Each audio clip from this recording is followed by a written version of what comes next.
వాగర్థావివ సంపృక్తౌ వాగర్థ ప్రతిపత్తయే జగతః పితరౌ వందే పార్వతీ పరమేశ్వరౌ భజే శ్రీచక్రమధ్యస్థాం దక్షిణోత్తరయోః సదా శ్యామావార్తాళి సంసేవ్యాం భవానీం లలితాంబికాం. నమో మహద్భ్యో ఋషిభ్యో గురుభ్యో నమః. శర్మద శర్మద శర్మమును ఇచ్చునది. శర్మ అనే మాటకు అర్థం ఆనందము అని అర్థం. ఏ ఆనందాన్ని శర్మ అనాలి? ఇప్పుడు కొందరు ఈ పేర్లు వెనకాల శర్మ ఉంచాలి అని నియమం ఉన్నది. ఎందుకు అలా పెట్టారు అంటే ఏంటో తెలుసుకోవాలి. ఇక్కడ శర్మము అంటే ఆనందం. ఆనందం కోసం జీవించేవాడు కనుక వాడికి శర్మ అనాలట. అయితే ఎవరు ఆనందం కోసం బ్రతకట్లేదు?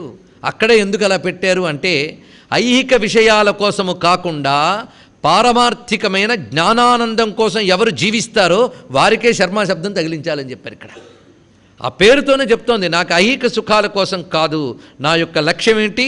పరమార్థం. పరమార్థం పొందాలంటే ఐహిక సుఖాలు త్యాగం చేయవలసిందేనండి. చిన్నపిల్లలు రోజంతా తిరుగుతూ ఉంటే వాళ్ళకి చదువు రాదు, వాళ్ళు కష్టపడాల్సిందే.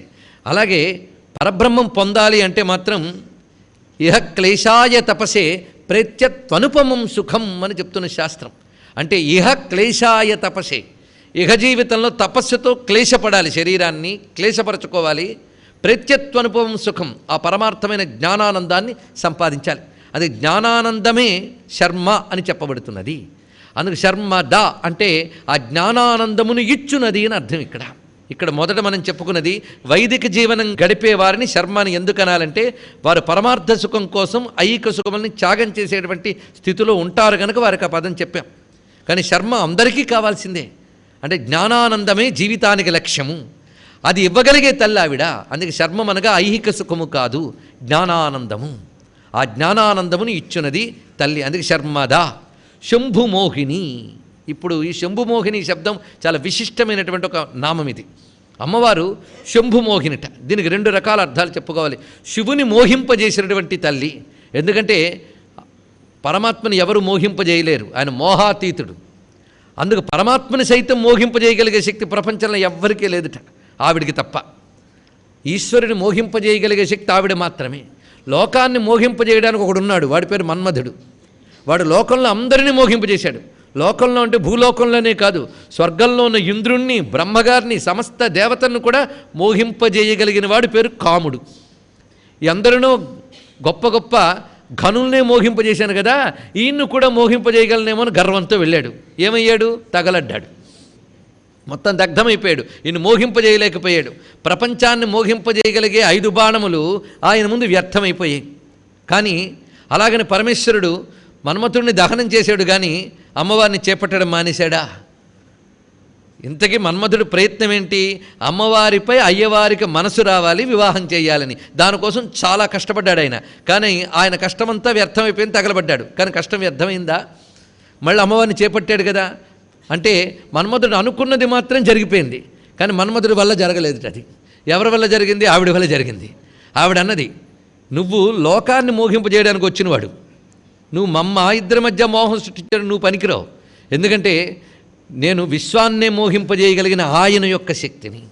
ఆయన పేరే కామేశ్వరుడు, నా పేరే కామేశ్వరి, నువ్వెవడవయ్యా మధ్యలో కాముడివి అన్నది ఆవిడ. అందుకే గొప్ప మాట చెప్తారు, పంచశర శాస్త్రబోధన పరమాచార్యేణ దృష్టిపాతేన కాంచీసిమ్ని కుమారి కాచన మోహయతి కమజేతారం అన్నాడు మూక కవి. ఆ తల్లి చూపులు ఎలాంటివంటే పంచశర శాస్త్రబోధన పరమాచార్యైన, ఆ కామకళా శాస్త్రంలో పరమాచార్యులుట అమ్మవారి చూపులు. ఎంత చక్కటి పదం వాడాడు చూడండి ఇక్కడ. కామకళారూప, అది భావం ఇక్కడ. ఆ పరమేశ్వరుని స్పందింపజేసే శక్తి పేరు కామకళ. మళ్ళీ కామకళారూప నామం గుర్తుపెట్టుకోండి చాలు. పరమేశ్వరుని సైతం స్పందింపజేయగలిగిన శక్తి ఆ తల్లి. పరమేశ్వరుని చేత ఈ విశ్వరచనంతా చేయించగలిగే శక్తి కనుక ఆ చూపుల్ని ఎలా వర్ణించారు ఇక్కడ? పంచశర శాస్త్రబోధన పరమాచార్యేణ దృష్టిపాతేన కాంచీసీమ్ని కుమారి. ఆ కాంచీసీమలో ఒకానొక కుమారి కాచన మోహయతి కామజేతారం. కామజేత అంటే మన్మథుణ్ణే గెలిచినటువంటి పరమేశ్వరునే మోహింపజేస్తుంది అయ్యా ఆవిడ అన్నారు. అది శంభుమోహిని అంటే అర్థం. పరమేశ్వరుని మోహింపజేస్తున్నది.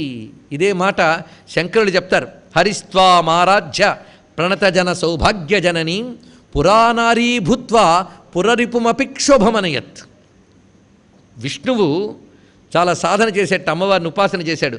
చేయగానే జగన్మోహినిగా అయ్యాడు. ఆ జగన్మోహినిగా అయినటువంటి వాడు అమృతం పంచడం వరకు ఆ రూపాన్ని స్వీకరించి తర్వాత మళ్ళీ విష్ణువు వైపు వెళ్ళిపోయాట వైకుంఠానికి. ఈ లోపల నారదుడు వారు వెళ్ళి శివుడి దగ్గరికి వెళ్ళి చెప్పారు, ఏమనుకుంటున్నావు, విష్ణువు ఒక మోహిని రూపం ధరించాడయ్యా, చాలా బాగుంది సుమా, నువ్వు మిస్ అయిపోయావు అన్నాడు. ఇదంతా తొందరే, వాళ్ళ విషయంగానే మింగేసి వెళ్ళిపోయావు నువ్వు.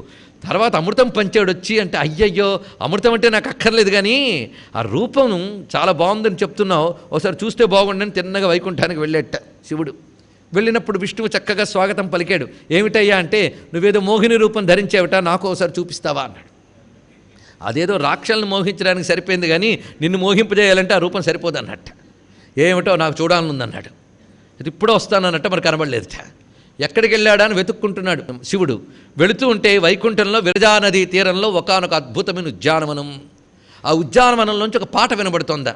ఈ పాట ఎవరు పాడుతున్నారా అని లోపలికి వెళ్ళేటప్పటికల్లా అక్కడ పాడుతూ కూర్చున్నదిట ఆవిడ.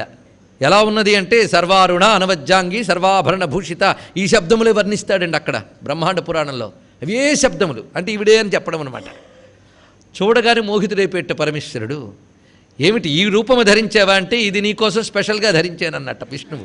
ఇది శంభుమోహిని రూపం, ఇది శివమోహిని. మోహిని రూపాలు 3 ఉన్నాయండి. భస్మాసుర మోహిని, జగన్మోహిని, శివమోహిని. ఈ జగన్మోహిని రూపం, భస్మాసుర మోహిని రూపం రాక్షసుల్ని కాస్త వంచన చేయడానికి సరిపోయింది. ఈయన్ని లొంగ తీసుకోవాలంటే ఈ రూపం ధరించడానికి విష్ణువు ప్రత్యేక తపస్సు చేసేట.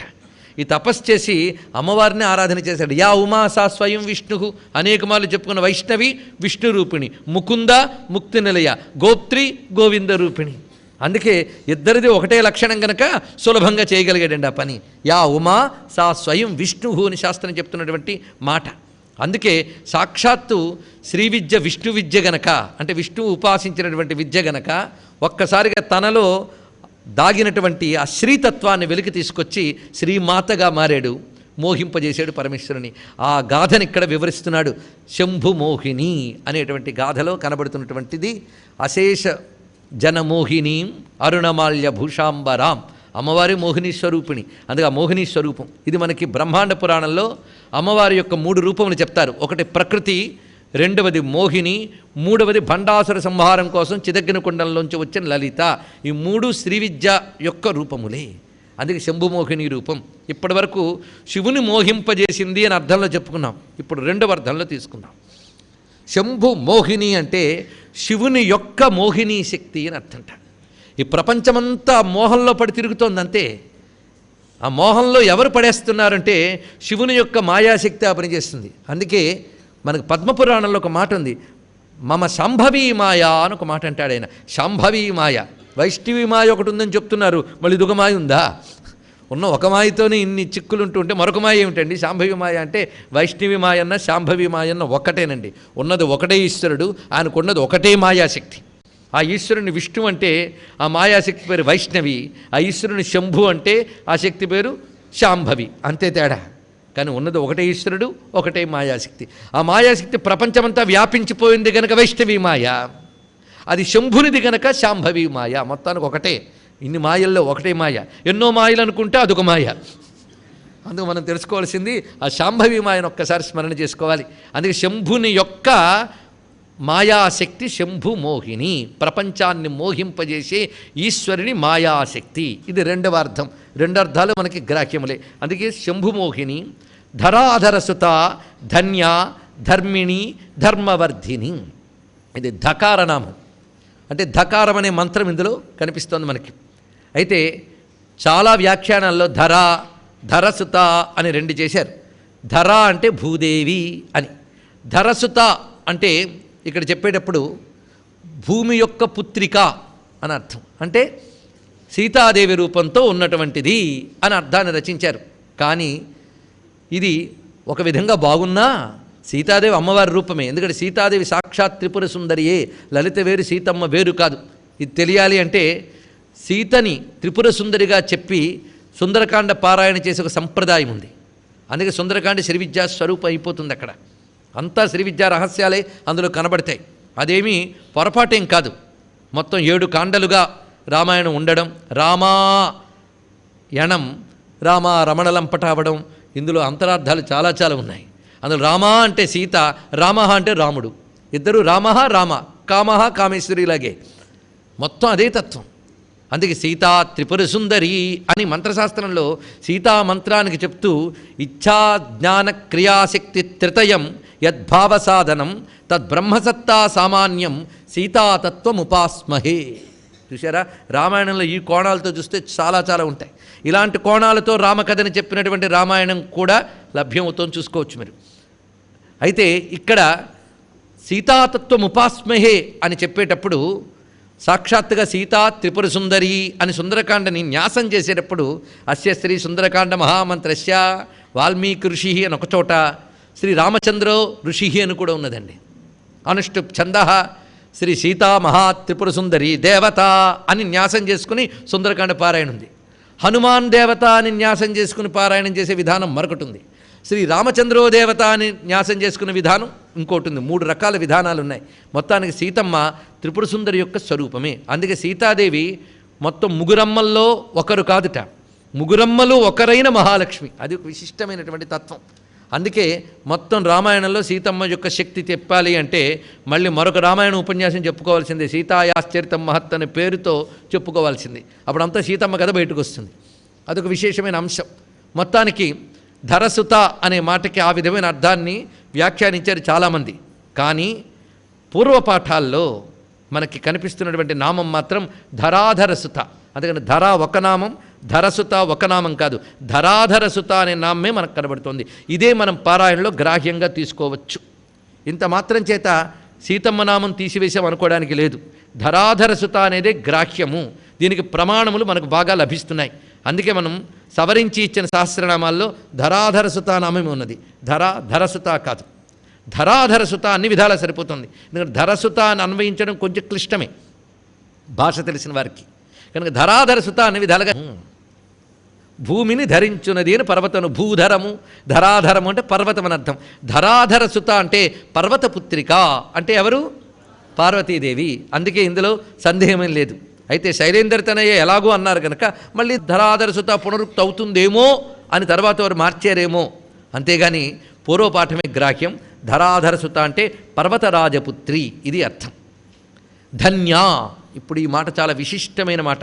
అసలు నిజానికి ధరాధరసుత నుంచి ధర్మవర్ధిని వరకు ఉన్నటువంటి వాటిలో ప్రధానమైన నామం ధన్య. ధన్య అనబడే ఒక దేవతామంత రహస్యం ఇందులో ఉన్నది. ఈ నామాన్ని కానీ అంటే ధరాధరసుత ధన్య ధర్మిణి ధర్మవర్ధిని, ధనము కలిగిన వాడు ధన్యుడు. ధనం అంటే ఏమిటి? ధన్యతనిచ్చేది ధనం. ధనము కలిగిన వాడు ధన్యుడు, ధన్యతనిచ్చేది ధనం. అయిపోయింది. ఇప్పుడు మనం తెలుసుకోవాల్సింది ఏంటంటే ధన్యతనిచ్చేది ధనం అంటే ఏది పొందాలో అది పొందితే ధన్యత. తెలుగులో చెప్తున్నాం. ఏది అచీవ్ పొందడం, ఏది పొందాలో అది పొందితే దాన్ని ధన్యత అంటాం. అందుకే నేను ధన్యుణ్ణయ్యానండి అంటే నేను పొందవలసిన దాన్ని పొందానండి అని అర్థం. ఆ పొందడానికి పనికొచ్చేదేదో అది ధనం. దేనివల్ల దాన్ని పొందగలేమేమో దాని పేరు ధనం అని పేరు. పొందవలసిన దాన్ని పొందితే ధన్యత అని పేరు. తెలుగులోనే చెప్పాను కదా, అర్థమైపోయింది కదా. ఇప్పుడు అమ్మవారు ధన్యురాలట అంటే పొందాల్సింది పొందింది. అసలు ఆవిడకి పొందాల్సింది ఉందా? పెద్ద ప్రశ్న. అందుకే ఇక్కడ ధన్య శబ్దం అమ్మవారికే సరిపోతుంది. మనం ధన్యులం అవ్వాలి. ఆవిడెప్పుడూ ధన్యావే. ధన్యులం అవ్వాలి అంటే ఇప్పుడేదో పొందలేదు, పొందవలసింది పొందితే ధన్యులం అవుతాం. అమ్మవారు కొత్తగా పొందవలసింది ఏమీ లేదు, పొందనిది ఏమీ లేదుట. ఈ మాట తెలుసుకోవాల్సింది. ఆవిడ పొందనిది ఏదీ లేదు. ఆవిడ దగ్గర లేనిది ఉందా? అన్నీ ఆవిడ దగ్గర ఉన్నాయి. ఇది చాలా చిత్రమైన మాటలండి. ఒకే మాట 10 మార్లు వినబడగానే కొంచెం కన్ఫ్యూజన్ వస్తుంది. ఒక ఆయన అన్నట్ట అని ఉన్నట్లేడండి అన్నాడు. అవునండి లేనట్టున్నాడండి అన్నట్ట. 2 భావాలు ఒక్కటే. అలాగే కొంచెం మాటలు అటు ఇటుగా అనిపిస్తే కానీ ఇక్కడ గమనించవలసింది చూడండి. పొందవలసింది అమ్మవారికి ఏమీ లేదు, పొందలేనిది ఏమీ లేదు, కొత్తగా పొందింది ఏమీ లేదు. ఆవిడ దగ్గర అన్నీ సహజముగా ఉన్నటువంటిది. శాశ్వతి శాశ్వతైశ్వర్య గనక ధన్యానామం ఇక్కడ విశేషంగా చెప్తున్నాడు. అందుకే పొందవలసినది ఏదీ లేదు, పొందలేనిది ఏదీ లేదు, పొందనిది ఏదీ లేదు. ఆవిడన్నీ పొంది ఉన్నది. అదే నాకేం అక్కర్లేదండి అని కాదు, ఆవిడ దగ్గర అన్నీ ఉన్నవి. అందుకు పొందనిది లేదు, పొందలేనిది లేదు, పొందవలసింది లేదు గనక ధన్యత ఆవిడకి సహజంగా ఉన్నది. కనుక ధన్య అంటే ఆవిడే ధన్య. సహజంగా ధన్య ఆవిడ. ఆ ధన్య అయిన తల్లిని ఎవరు ఉపాసన చేస్తారో వారు ధన్యులైపోతారు అన్నాడు ఇక్కడ. అందుకు ఈ నామాన్ని అనుసంధానం చేసుకుంటే ప్రతివాడు ధన్యుడవుతాట. అంటే మనం మాత్రం పొందాల్సింది పొందేమా? లేదుగా. ఇంకా పొందవలసిందేంటి? ఆత్మవస్తువే, బ్రహ్మమే. అది పొందితే ధన్యతే. అది పొందించే తల్లి ఆవిడ, ఎందుకంటే ఆవిడే ఆ స్వరూపం గనుక. అది ఇక్కడ చూపిస్తున్నారు. పరిపూర్ణురాలు అని దీనికి మరొక అర్థం. ఇది పరమార్థమే ముందు తెలుసుకున్నాం, లౌకిక అర్థం కూడా తెలుసుకోవచ్చు. ఎప్పుడు ఏం కావాలో అప్పుడు అది లభిస్తే అదే ధన్యత. ఆకలేసినప్పుడు అన్నం దొరికితే అదే ధన్యత అని గతంలో ఉదాహరణ చెప్పుకున్నాం. ఇవాళ మనకు ఆకలేసింది, అన్నం అమ్మ ఇచ్చింది, ధన్యత. ఇలాంటి ధన్యతను కూడా ఆవిడిస్తుంది. అందుకే సృష్టిలో ఏదో కావాలని అనుకోవడం కాదండి, ఎప్పుడు ఏది అవసరమో అది దొరికితే అదే చాలుట. ఒకతడికి కోట్లున్నాయి, ఇంటి నిండా బోల్డు బట్టలున్నాయి, ఏదో ప్రయాణానికి బయలుదేరాడు, తోవలో అడవిలో చిక్కడిపోయాడు, తడిసిపోయాడు, మొత్తం మార్చుకోవాలంటే ఒక్క వస్త్రం లేదు. చెప్పండి, వాడిని ధనుకుడు అంటారా? వాడు ఇంట్లో బట్టలు ఉన్నాయని ధ్యానిస్తూ ఉంటే ఇక్కడ పొడైపోతాడండి. ఆ సమయంలో వస్త్రం దొరికిందనుకోండి, ఎక్కడో హఠాత్తుగా ఒక వస్త్రం ఇచ్చాననుకోండి, అది ధన్యత. కనుక ఎప్పుడు పోగు చేసుకోవడమే ధన్యత అనుకోవద్దు, అవసరానికి లభించడమే ధన్యత. ఈ భావన ఎవడైతే తెలుసుకుంటాడో వాడు ఆనందంగా ఉంటాడండి. ఇంకేం కావాల్సింది? అందుకే ధన్య ఆ స్థితి ఇస్తుంది. ఇంకేం కావాలి? అది తెలుసుకోవాల్సిన పదం. ఇంకా మీరు భావన చేసుకోవచ్చు. కనుక ధన్య అనే నామం యొక్క ప్రతిఫలం మనకది. అయితే ఇందులో ఒక అద్భుతమైనటువంటి ఒక వేదాంత రహస్యం ఉన్నది.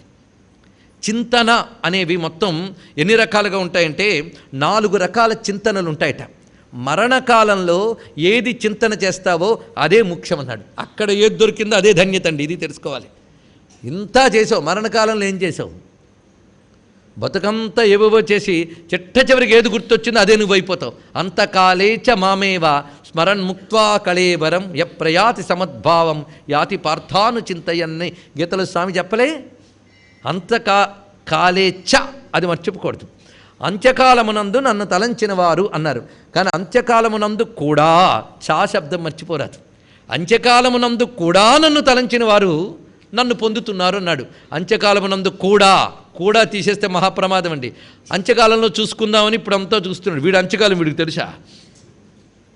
బతుకంతా ఏది స్మరిస్తావో చివరికి అదే గుర్తొస్తుంది. చూడండి ఇక్కడ. అంతేకాదు, చివరికి ఏది గుర్తొస్తుందో నీకు తెలియదు. అందుకే బ్రతికి నన్నాళ్ళు నీ భజన చేతును కానీ మరణకాలము నందు మరతునేమో అంటాడు నరసింహ శతకకర్త. బతికినంతకాలం నీ భజన చేస్తాను కానీ మరణకాలంలో ఏం గుర్తొస్తుందో నాకు తెలియదయ్యా అన్నాడు ఇక్కడ. చాలా బాధాకరమైన అంశం అండి. మరి కోమాలోకి వెళ్ళిపోయాడు కదా, వాడికి ఏం గుర్తొస్తుందంటే కోమాలోకి వెళ్ళబోయే ముందు ఏది గుర్తుందో అదే. అందుకే గుర్తుండడం అనేది ఆ చివరి క్షణాల్లో. అందుకే ప్రాణప్రయాణ సమయే మమ సన్నిధత్తాం అంటాడు లీలాసుకుడు. నాకు ప్రాణప్రయాణ సమయంలో ఓ కృష్ణ నీ మధురమంగళమూర్తి స్ఫురించుగాక, అది కావాల్సింది. అయితే అప్పుడేం స్ఫురిస్తుందో మనకు చేతిలో లేదండి. మనం అనుకుంటాం ఇప్పుడే ఏదైనా చింతన చేయగలిగితే చేయాలి, అప్పుడు ఏది చింతనకు వస్తుందో మనకు తెలియదుట. వాళ్ళ కర్మల బట్టి 4 రకాల చింతనలు వస్తాయని చెప్తున్నారు. కొందరికి వచ్చే చింత పేరు ఆర్తచింత అన్నాడు.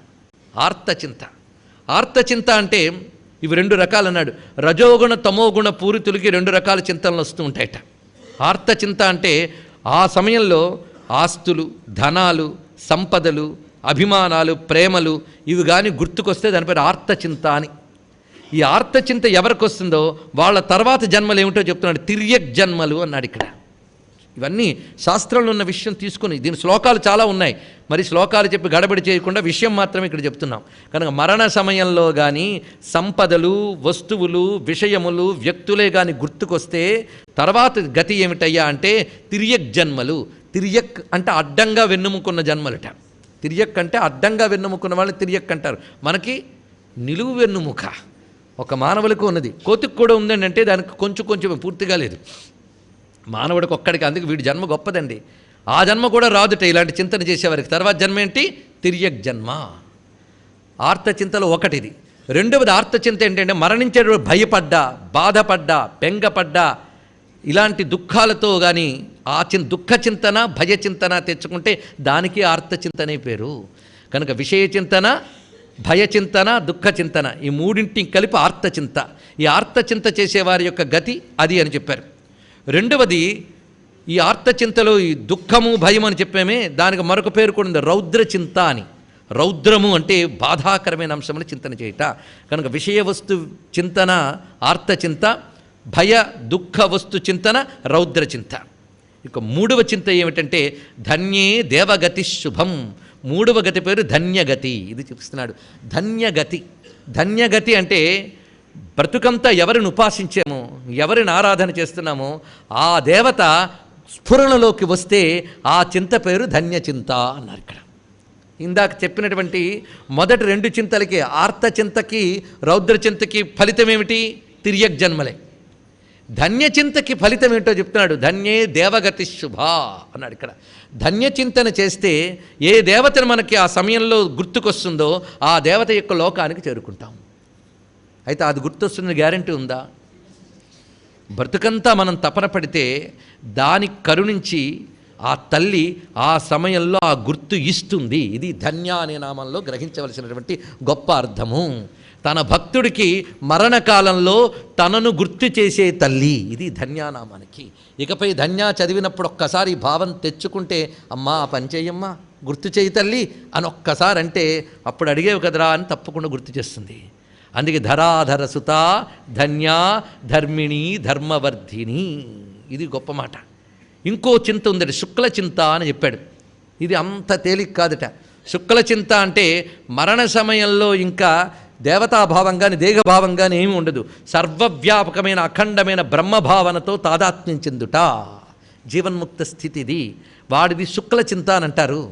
ఇది అమ్మవారి యొక్క నిష్కళారూపంతో తాదాత్మ్యం చెందడం, పరబ్రహ్మ జ్ఞానంతో. అంటే వేదాంతం ఉపనిషత్తులు చెప్పినటువంటి బ్రహ్మనిష్టలో ఉంటూ శరీరత్యాగం చేసినట్లయితే దాన్ని శుక్ల చింత అంటారు. వాడి గతి ఏమిటి? నిస్సందేహంగా మోక్షమే వాడికి.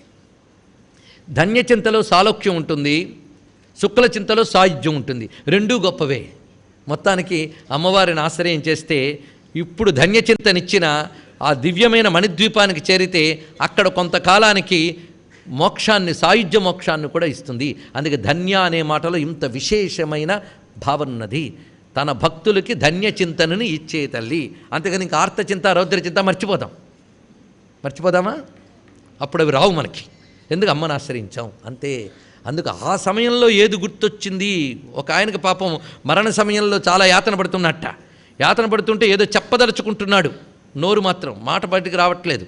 ఆఖరికి ఏదో చెప్పదలుచుకున్నాడేమో అని డాక్టర్ని పిలిచి ఏదో ఇంజెక్షన్ ఇచ్చానో మాట్లాడించండి అని. వల్ల కాదయ్యా అని, లేదండి ఏదో చెప్పదలుచుకున్నాడు చెప్పనియండి అంటున్నట్ట. అంటే అతని మీద జాలితో కాదండి, ఏదైనా లంకె బిందుల గురించి ఆస్తి గురించి చెప్తాడేమో అని చుట్టుపక్కల ఉన్న వాళ్ళందరూ ఆశ. పాపం డాక్టర్ గారు ఏదో ఇంజెక్షన్ ఇచ్చారు, పనిచేసిందిట. ఏదో చెప్తాడేమో అంటే ఏం చెప్పాడు తెలుసా? అక్కడ చీపుర్ని మేక తినేస్తుందని చెప్పాట. చచ్చేవాడికి చీపురు మేక తింటే ఏమి, కుక్క తింటే ఏముందండి? చాలా సిల్లీగా అనిపించదు కదా? అంత సిల్లీగా ఉంటుందండి మనస్సు. పరమ సిల్లి. ఎప్పుడేదో ఆలోచిస్తే తెలియదు, అంత భయంకరం. ఎందుకంటే వాసనలు, రాజస తామస గుణాలు అంటుకుంటే ఇట్లాంటివి ఉంటాయి చిట్ట చివరికి. అదే నిరంతరం లలితా చింతన చేస్తూ ఉంటే, అయ్యా జుట్టు నెరిసింది, ఇంకా రేపో మాపో తెలియదు, అప్పుడు కూడా నాకు ఇంకా డౌట్ అండి అంటే ఎప్పటికి తరిస్తామండి? అమ్ముంది అని ధైర్యంతో మన గురువులు ఇచ్చింది చేసుకుంటూ వెళ్తుంటే ఆవిడే ధన్య. ఆ చింతన ఆ తల్లి ఇస్తున్నది. మనల్ని ధన్యుల్ని చేసే తల్లి కనుక ధన్య అని ఇక్కడ గొప్ప భావాన్ని గ్రహించుతున్నాం. అందుకే పరమాత్మ నానవాప్తం అవాప్తవ్యం అని భగవద్గీతలో చెప్తున్నాడు. నేను పొందనిది లేదు, పొందాల్సింది లేదు అన్నాడు. అదే ధన్య. భగవద్గీతలో కృష్ణ పరమాత్మ చెప్పినటువంటి వాక్యమే. రెండు అర్థాలు ఇప్పుడు గుర్తు తెచ్చుకున్నాం కదా.